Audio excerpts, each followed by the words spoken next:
Hey everyone, Dead by Daylight has a total of 42 chapters. Today we are going to rank them worst to best. We'll be looking at the content of the chapter, its impact on the game, and also how it has settled within it over the years. Starting out, we have disappointing chapters. I don't want to give any chapters the title of bad, as I truly don't believe any single chapter does deserve that title. Every chapter, as problematic as some have been, have all offered something of great value still. Starting out though, with my pick for worst chapter though, is A Nightmare on Elm Street. This to me near defines disappointing when it comes to chapters. A license with so much hype, potential, and almost surefire success, yet upon release and reveal, it fell flat and became one of the most hated and disliked chapters in the game's history. This chapter released with Freddy having a very unique power, but one that was horribly weak, with his power debatably nerfing him more than him simply not having a power at all. It sort of directly hindered him. Quentin was a goblin, and Springwood is one of the most hated realms in DBD's history. It also for some reason has 5 different iterations, each with very little difference.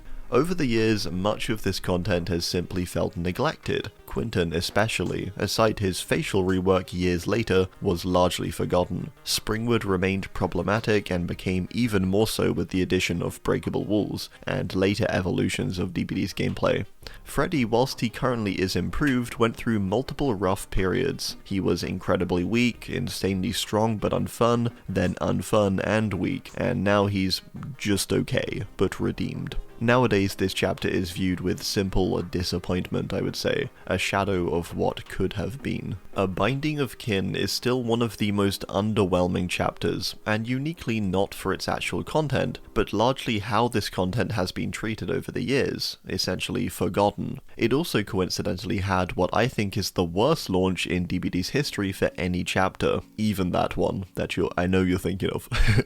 It's something you can only really understand if you were there at the time. This chapter was horribly plagued with bugs, oversights, and things simply not functioning. Twins were glitchy, they were countered by basic mechanics such as lockers, and they had a perk that just sort of didn't work. Elodie, on the other hand, was fine, but that's all that we can really say about her, as she has been given little to no focus over the years, despite her base story being quite cool. Twins were left in a really bad state from their release in 2020 all the way up until their rework in 2024. Despite the hype and promises for this rework though, it ended up being incredibly underwhelming. Many of the key changes that were made to Twins and their power were ultimately tossed aside, and all that remained of the rework was the quality of life and gameplay tweaks that seemed like they could have been added years before. It was disappointing to say the least. This chapter has great ideas within it. Its characters are genuinely unique, Twins have an interesting power, but it's just not enough when facing up to all of the negatives. The lack of map is honestly not even a big deal, but it's a shame. Tools of Torment is a chapter I'm sure you expected to see in this bottom tier. It's another chapter that I feel is on quite a similar footing to A Binding of Kin, where it has interesting ideas in there, but they get so clouded by the chapter's base and ongoing issues that they get lost. The reason I most dislike this chapter is due to Skull Merchant, a character who feels messy to many people, and a character who had a particularly unfair and boring power upon release, which played into the very rough 3-gen meta of the time. The survivor siblings that came with her felt largely underwhelming, with their perks being mostly irrelevant in years to come. They were both quite liked despite this though. The other positive this chapter had was its map, or reworked version of Shelter Woods. It transformed a largely empty map with many dead zones into one that was much more fulfilled, providing it with a main structure. This is something, by the way, I sort of wish they'd try again with some other characters. Over the years, this chapter has, on the whole, improved. Merchant has gone through multiple states and has gotten better.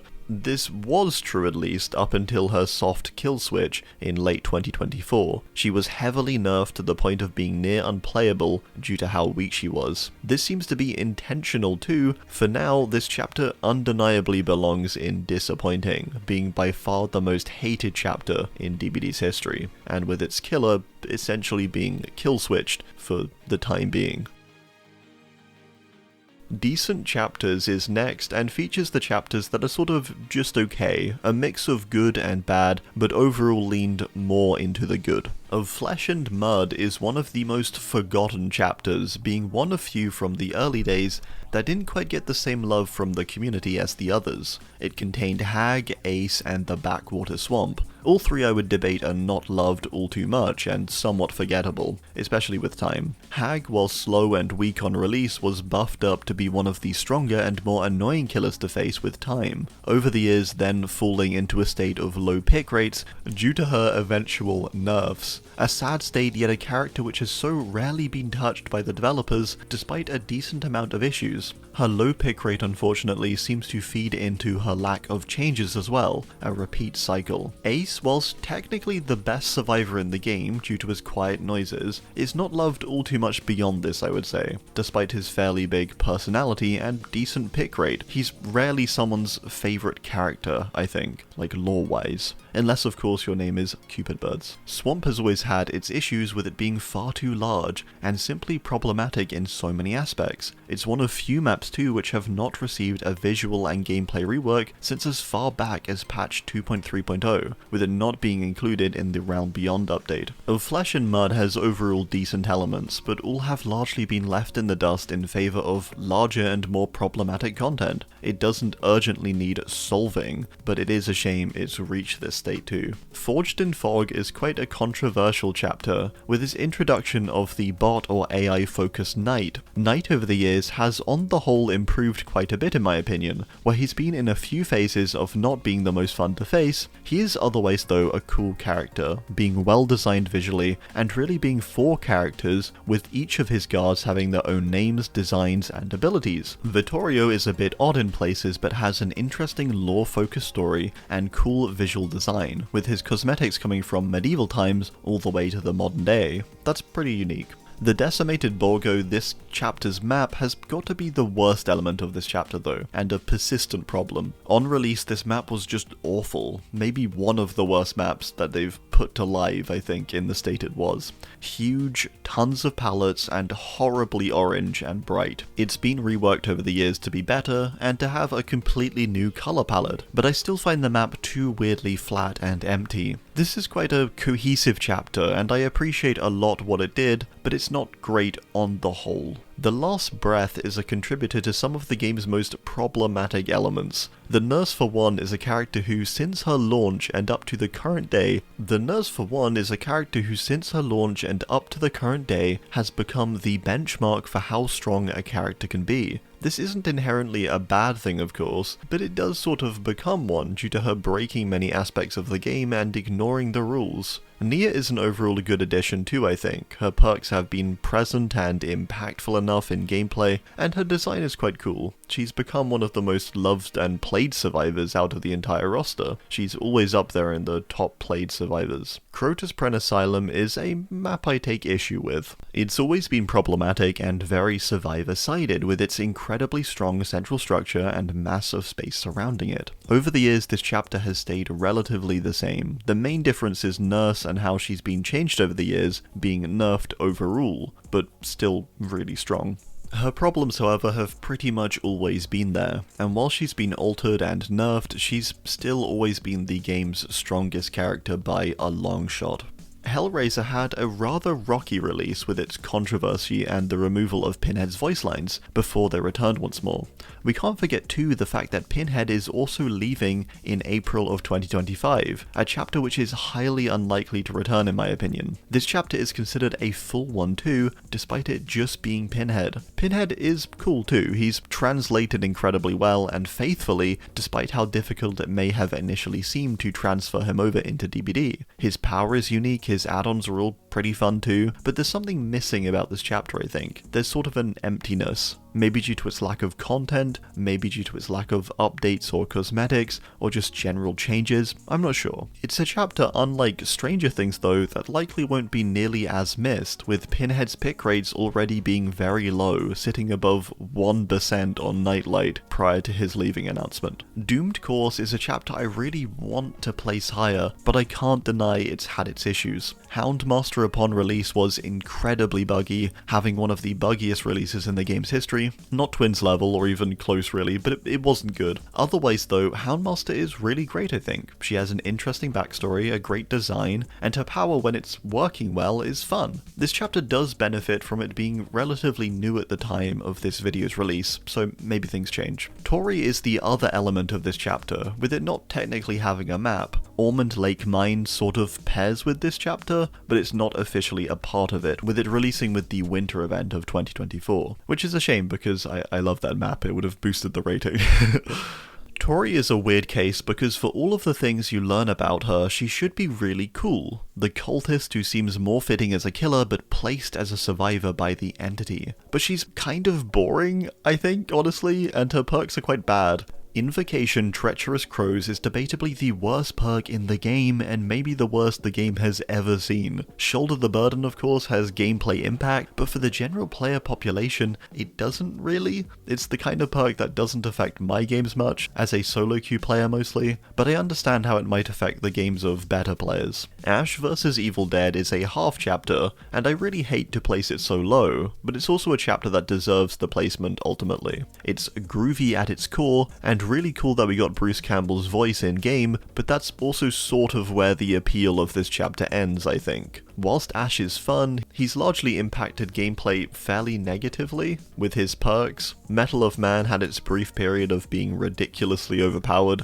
and so did Buckle Up years later. Both instances weren't really healthy though, even if there were moments of fun, especially with the former. On the other hand, and a redeeming factor about this half chapter is the love it has gotten over the years. Ash has received new cosmetics, a tome entry, and even new voice lines for his little puppet hand too. All of this is practically unheard of for other licenses, so that's pretty cool. Ash has definitely been neglected, but it doesn't stop him from still being loved and a worthwhile addition to DBD. Portrait of a Murder is a chapter that had a rocky release, and another chapter with a largely disliked range of elements. I don't mind them personally, I also don't love them though, aside Artist, I love Artist. Jone is just a little boring in my opinion. His lore has both great and not so great elements. His character is one that seems to have been sidelined quite substantially too. His pick rate is one of the lowest out of all the 45 current survivors, only having a higher pick rate than Tap via Nightlight. Artist has a unique power, I think that's why I quite like it. I enjoy her ability and the potential she has to dominate a map. I do find it to have frustrating elements too though, like how lockers just completely counter you when at range. She's interesting to me though, and I do like her story, despite it also having not so great elements too. I like how the entity is a central part of this chapter's lore, and just how malicious and manipulative it is, the true darkness of this world. The final part of this chapter, Eerie, I think is its worst element. The map suffers from all the big issues that maps can have. It's too big, it's too bright, it has a huge and multi-leveled main structure. It does look great though, which always seems to be the redeeming factor. Alien is a chapter I was really impressed with upon release, and I still am to this day. However, it's a chapter to me that is a bit too surface level. Its brilliance, I think, largely comes from its visuals and details, which are undeniably impressive. Its gameplay, on the other hand, I think is fairly plain and dull, with the power, perks, and map providing nothing all too special despite the visual flair. Xeno is incredibly visually impressive, but its power to me is just boring, which is an opinion of course. I've heard lots of perspectives for the opposite, but hey, this is my list. It's one of my least favourite powers to both use and face. I think the tail attack is dull, the turrets are annoying, and the tunnels are pretty cool. I want to make clear too that I don't just hate the power, I just find the core interactions disinteresting. Ripley is just sort of a shame. Her perks are a little nothingy to me, and it's a real shame of course that we don't have Sigourney Weaver's likeness. It's not a big issue, but it doesn't quite feel like the character. Nostromo is good, but a little big and suffers from the clutter issue DBD has with some maps, where there's a large map portion where there's just like stuff on the floor everywhere. Sadako Rising, to me, is sort of similar to the Alien chapter and my issues with it. It's another chapter that I think looks visually amazing, but the gameplay is just not that interesting.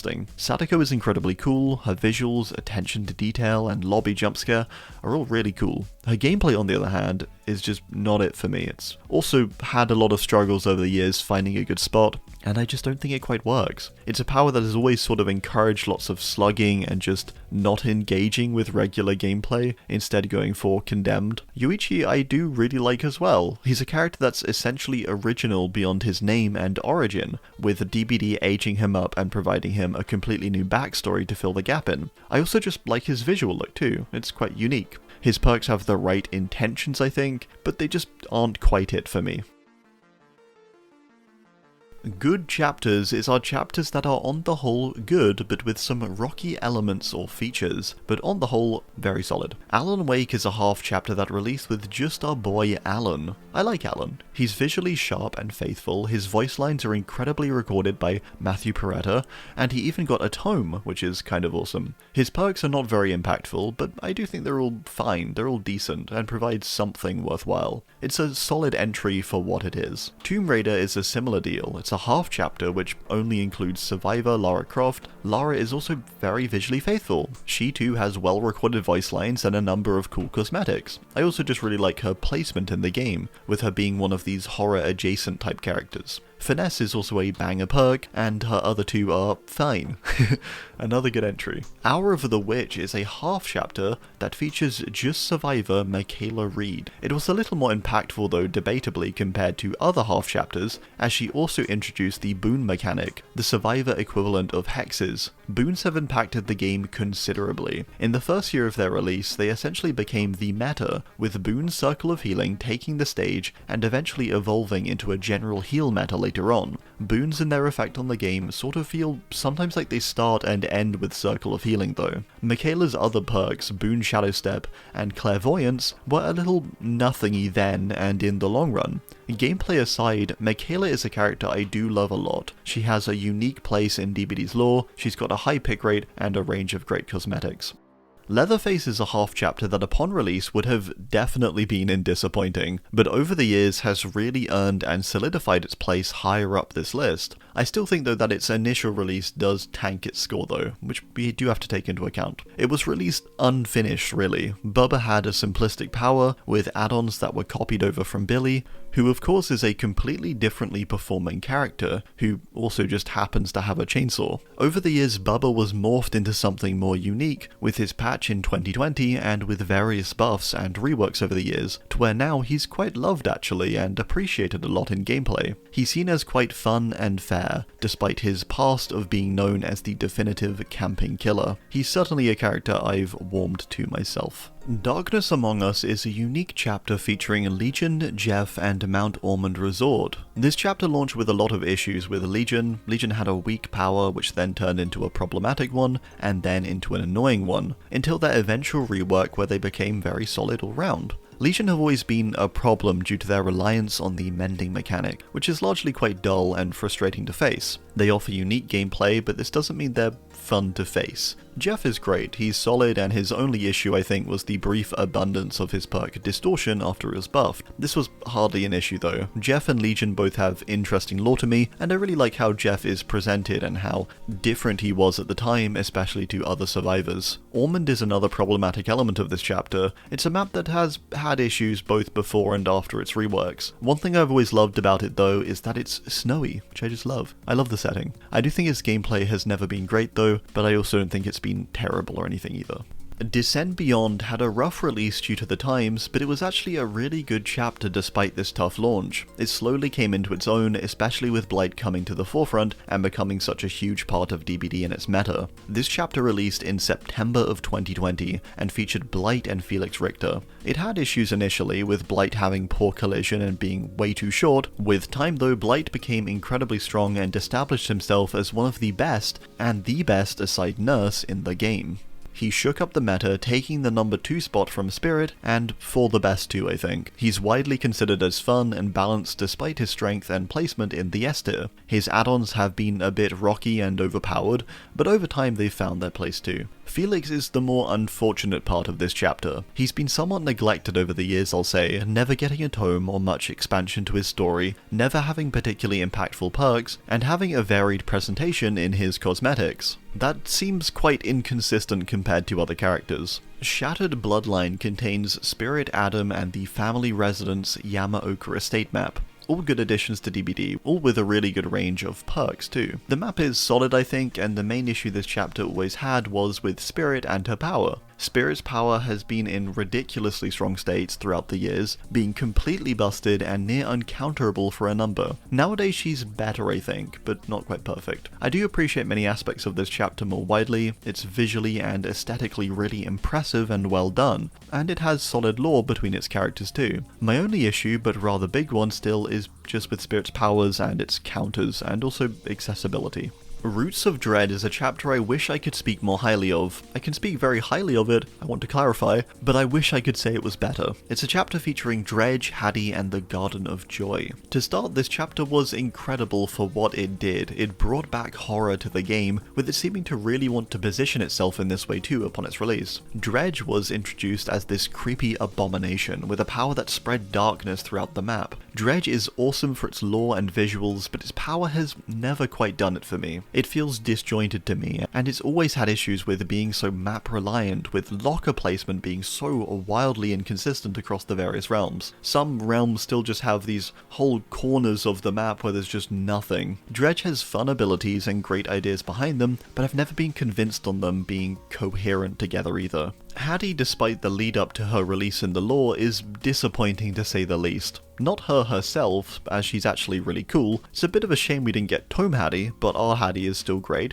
The issue is, for so long she got such little love despite this, barely any cosmetics, exploration, or anything. Her perks are really weak too, despite her lore presence and power. It feels like she should have brought along something much more impactful to gameplay like Michaela did with the boons. Garden of Joy finally is one of the worst maps for gameplay in recent years and memory. A map so horribly big, with a big, strong main structure and so many strong chained loops. I do, however, love the map for its visuals and overall vibe. Cut this map in half maybe, and I actually think it could work out quite well. Saw is one of the earlier licensed chapters that released closely alongside both Leatherface and A Nightmare on Elm Street. It seemed to have gotten the long end of the stick in this case, with it having an incredible amount of love put into it, and it not seeming rushed in the slightest. It features Amanda Young, the pig, Detective David Tapp, and the map, The Game. A really unique lineup, but one that makes the most logical sense when looking at the possibilities from Saw. Pig has obviously had a bit of a bumpy history, but her power has always been very unique at its core. She was one of the earliest characters to have such a multifaceted power with so many different and unique elements. She's had a rough time over the years with her extensive nerfs, but she's actually quite solid nowadays. Tapp is a somewhat sad case of a character being relatively neglected, with him being the lowest pick rate character currently, which is quite sad. He has some decent perks too, and has got some nice cosmetics. This is one of few licensed chapters also that got a tome, which is pretty cool. The game is, well, the game, but it still has a unique place in DBD's map range, despite always being a bit problematic for its extensive palette numbers, and lack of windows actually. Great chapters is our chapters that are very positive with what released in them and how this content has aged in the game. Chapters that are simply great but have some small issues or lack in some areas. Chucky is a full chapter but only features the character of Chucky. This chapter has had a bit of a rough time balance-wise, but is still what I would consider a good chapter on the whole. It's incredibly unique for one, featuring very unique gameplay that allows you to play in the third person as killer. Whilst Chucky is often considered just another dash killer, he does this quite well and with some nice flair, I think. He's also just quite a funny character, being so tiny but constantly yapping. The fact he got added at all to the game is sort of a miracle due to his size, and to me this was just a solid addition. Nicolas Cage was a much needed fun addition to DBD, and a character that really brought a lot of hype and also shock. Nicolas Cage, just the guy, being in DBD is still really crazy. How did that happen? Nicolas Cage's main issue honestly is just that he isn't that impactful to DBD's gameplay, but he is a definitely fun and well considered addition nonetheless, which is what he was always meant to be, I think. Curtain Cool is a chapter that has been a great addition to the game overall. It features Clown, Kate Denson, and the map Father Campbell's Chapel. I like pretty much everything about this chapter. The characters of both Clown and Kate I like a lot, and the designs are great too. They brought fun fun, impactful perks on the whole, and have been positive for the game I think. Clown's power is one of my bigger issues with this chapter, as I think it's a little boring with how it functions. The slowdown and distortion are just not very fun mechanics in my opinion, for almost any game. It doesn't feel overly rewarding I think either. I do like playing him though, it's just facing him I think is quite unfun. Father Campbell's has always been quite a balanced map too, but was slightly worsened honestly with its addition of breakable walls and its small rework during Realm Beyond. End Transmission was DBD's first proper entry into the world of sci-fi. It featured Singularity, Gabriel Soma, and Alien World of Devaka as its map. This chapter is another one of those ones which is just sort of weird. I personally enjoy all its elements, but I don't love them necessarily. But I do definitely appreciate them. Singularity is quite a complex character and one that feels spawned from the eventuality of late-stage games where many simpler powers have been used up already, leading to characters like Hux. It's not a bad thing, but it's an acquired taste I think. Gabriel is a unique addition too, being a clone. However, aside this fact, he's honestly kinda boring. I feel he's more defined by his contribution to DBD's meta with Made for This, and its months-long meta defined by its name, than the character himself.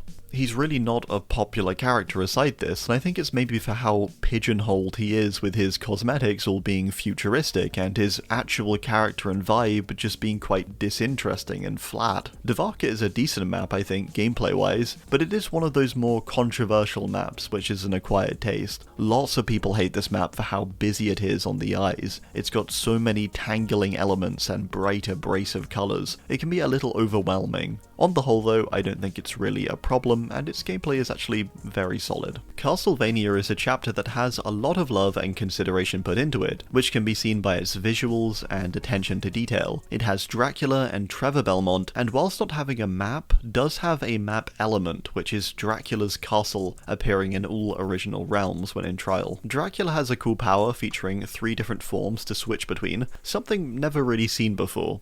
A vampire, a wolf, and a bat, each with unique abilities. He feels like he's really built for fun in mind, which is always nice. He's got cool voice lines, clean visuals, and is just a really solid addition to the game. Fun add-ons too. Trevor is a character they adapted quite well. This whole chapter in fact, despite it being from an animated property, which must be quite tricky to translate the style of, it works out well. Trevor isn't overly memorable though honestly, but I do think he becomes more so with the additional cosmetics and legendary characters he's received with Alucard and Soma Cruz. He's also got some pretty fun perks, although they aren't that great. Tokyo Ghoul released with just one character, the Tokyo Ghoul himself, Ken Kaneki. This chapter got a mixed response, some believing it to be not fitting for DBD due to its anime origins. This isn't a good perspective though, I think, simply.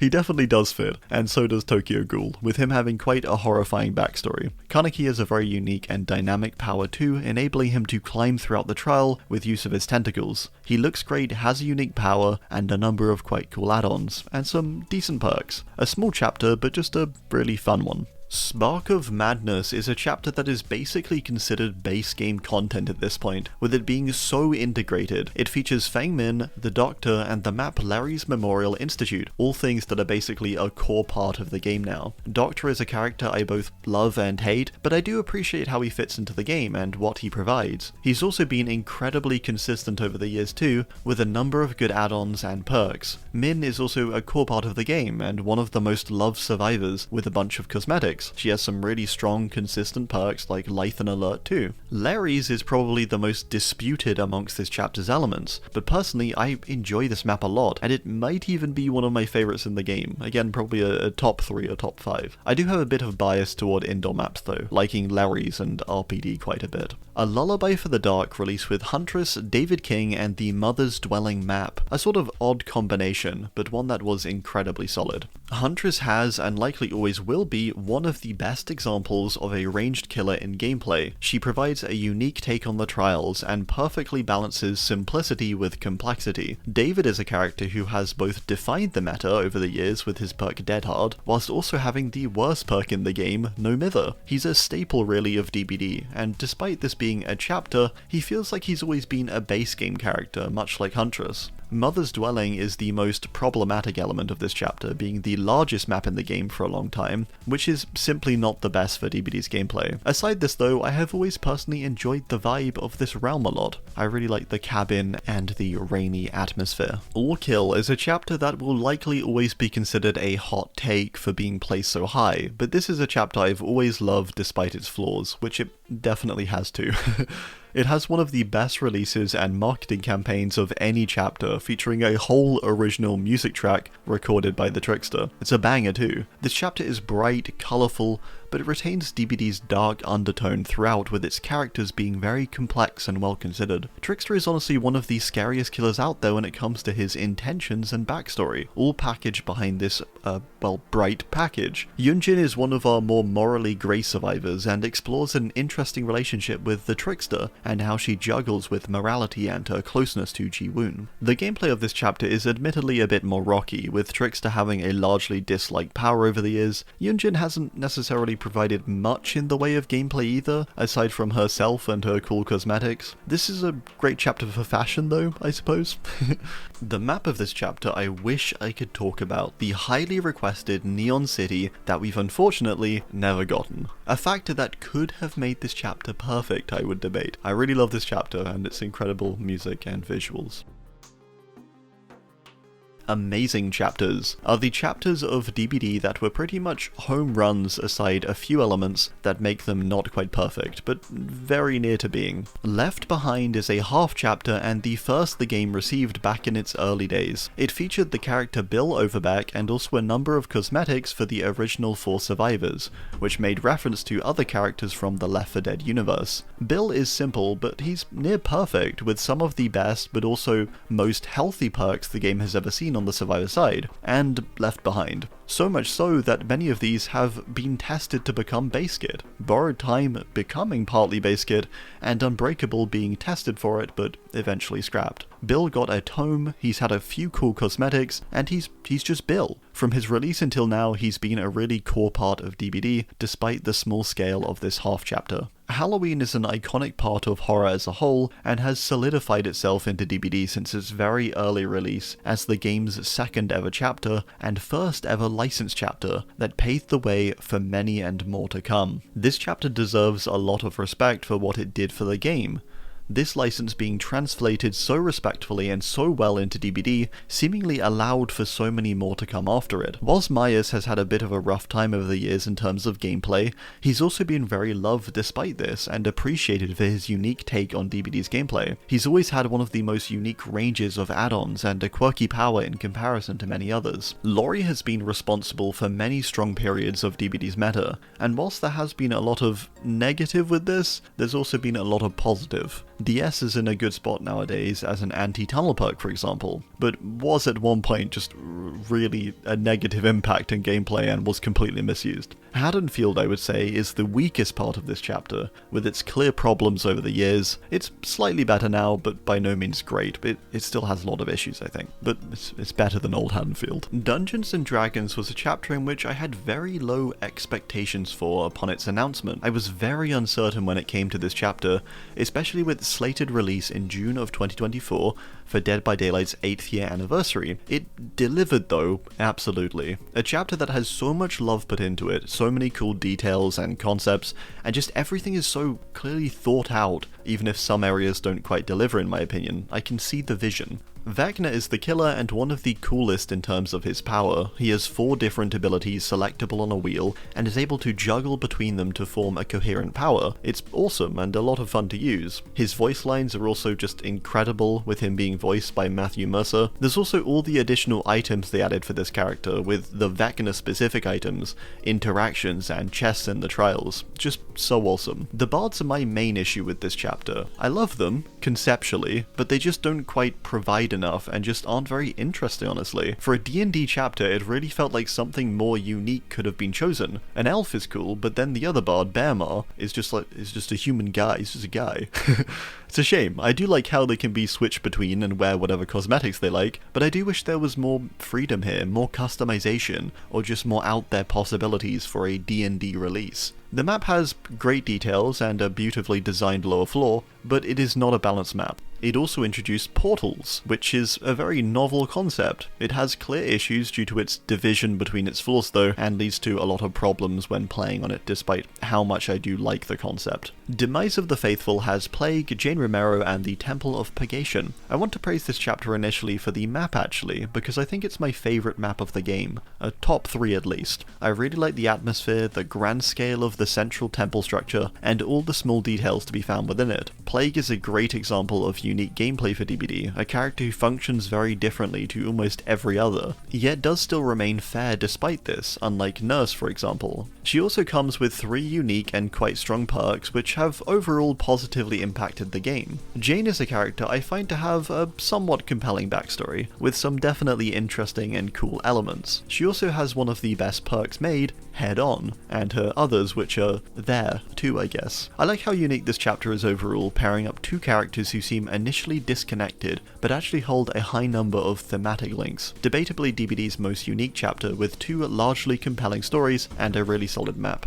Chains of Hate is a great original chapter featuring Deathslinger, Zarina, and Dead Dog Saloon. This chapter was marginally different when it first came out. Slinger was slightly stronger and Dead Dog looked a little different on the PTB, but it was overall about the same to how it is now. One real strength of this chapter to me is how good the lore is. I think for both sides. The lore is great and the map included too. Both characters have compelling stories and even intertwine slightly, which I personally always like, when there's a little bit of a direct connection there. This chapter I think has aged for the good over the years, actually becoming a lot better with time and the adjustments made, particularly to Slinger's power. It's such a well considered and thought out chapter in every aspect, providing one of the more unique maps in setting and providing 2 compelling characters with cool visuals and design. Stranger Things provided a turning point for Dead by Daylight and its future being the first huge license coming from recent years. It was released in late 2019 and was the first large chapter which featured the Demogorgon, Hawkins Lab map,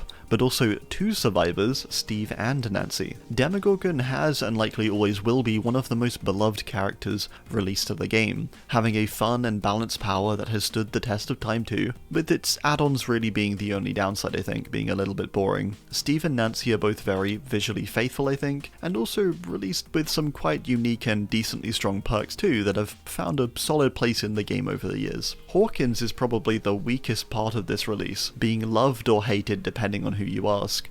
I think it's okay personally, so long as I don't get it too often. This map also has a lot of cool secrets too though, and what I think is the coolest Easter eggs the devs have ever placed into a map. It's undeniable that this chapter has had a huge impact on the game from its release, to its removal, to its re-release. Cursed Legacy is one of the best original chapters that DBD has released, with 2 of the best characters in the game, Oni and Yui Kimura. Both are just incredible in both visual design and backstory, just a home run. This extends to the gameplay also. Oni has a very cool power and a number of interesting add-ons. He takes similar-ish mechanics to that of Myers, providing a power with great potential, but the requirement to build it up first. He's a lot of fun, and a character I've personally always enjoyed using and facing. Yui is also amazing, with a number of very fun perks too, such as Any Means Necessary. The 2 of them I just think are such perfect additions to the game. The final element of this chapter is Sanctum of Wrath, the second installment to the Yamaoka Estate realm. It's one too that I think is really good, a simple and relatively balanced layout with some cool secrets on it too. Solid map.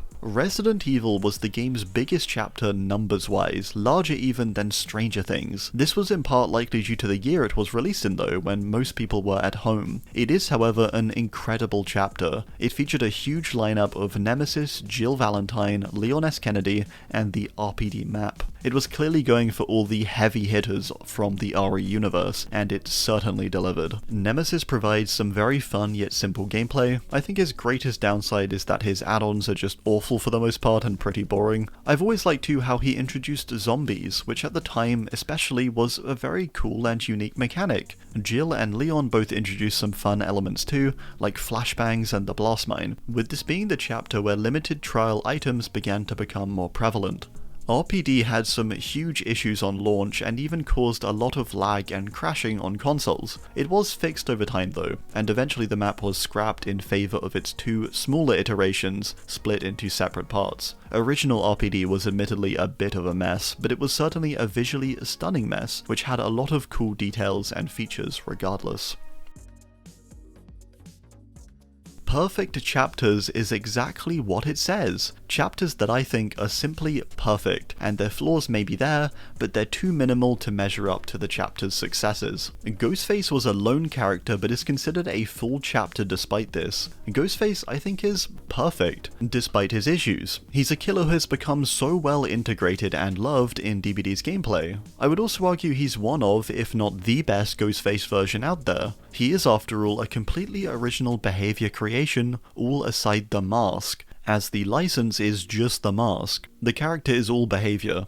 They have of course dropped some subtle references within this Ghostface to Screams, but R1 is completely different. A character well established by his lore, and presented incredibly well in game despite him never talking. You know his personality. He further got a tome and has a number of great cosmetics. The biggest point of contention for his placement is surely going to be his power. However, whilst I do agree it's had its issues, it's been largely consistent and fun throughout this time despite this. Ghosty has always provided one of the most immersive stealth experiences the game has to offer, and for that, I think he's invaluable. Silent Hill is one of the most incredibly presented chapters to date, featuring a lineup from throughout Silent Hill history of Pyramid Head, Cheryl Mason, and Map Midwich Elementary. All 3 together are perfect, I think. Pyramid Head is a character I've always loved with his multifaceted power and unique caging mechanic. He's had a few rough points over the years, but he's overall stayed very consistent in his core gameplay, with his only flaw really being his terrible add-ons. Luckily though, his power doesn't really need them to be fun, as at its base it has a lot to it and lots to be done with it, I think. Cheryl is another great addition, having a number of very unique, although relatively weak and niche perks. She's had a decent range of cosmetics too and legendary skins, despite being licensed. I think she also just looks really good, being a faithful adaptation from Silent Hill 3.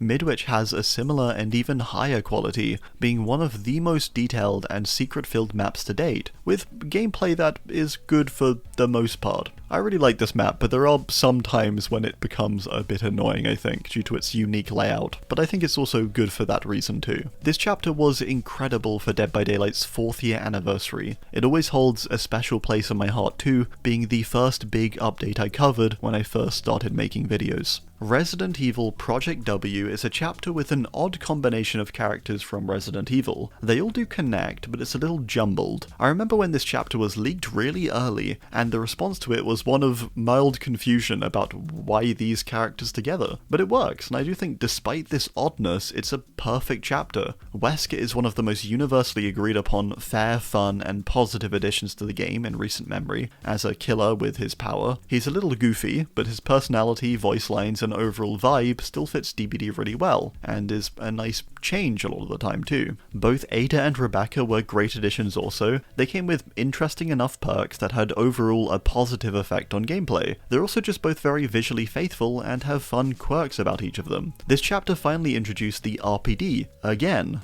We got a soft rework of the RPD in this chapter, altering it from its huge state into a much more manageable split version of the map, having 2 variants, one of the East Wing and one of the West Wing. The maps are great now too, and personally some of my favourites. Despite this chapter's slight oddities and pairings, to me it is just a perfect addition to the game. All Things Wicked to me though is the best chapter in Dead by Daylight, and also just perfection. An original, horror-focused chapter that revived the game in many ways I think. It started with its incredible marketing all the way up to its amazing final release and reveal, and all the way to the current day. As chapters go, this one is flawless to me, and honestly renewed my love for both the game but also making content on it. This chapter means a lot to me. Unknown is one of the greatest examples of why behaviour should continue to make original content. It's this weird, original, and unknown abomination without motive or origin seemingly, although these things are greatly disputed by its actions, which open up the possibilities for almost infinite theories about what it is, which I love. That's always been my favourite part of the lore, is the theories and reading too much into small details.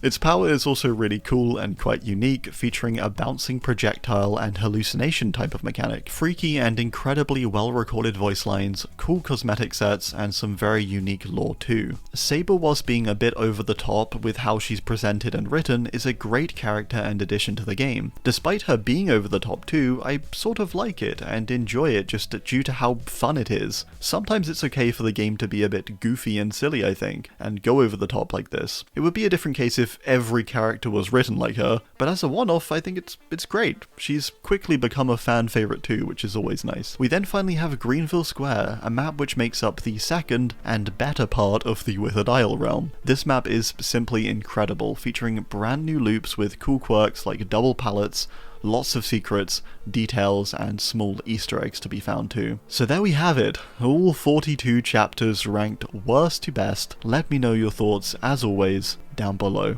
Thanks, and goodbye.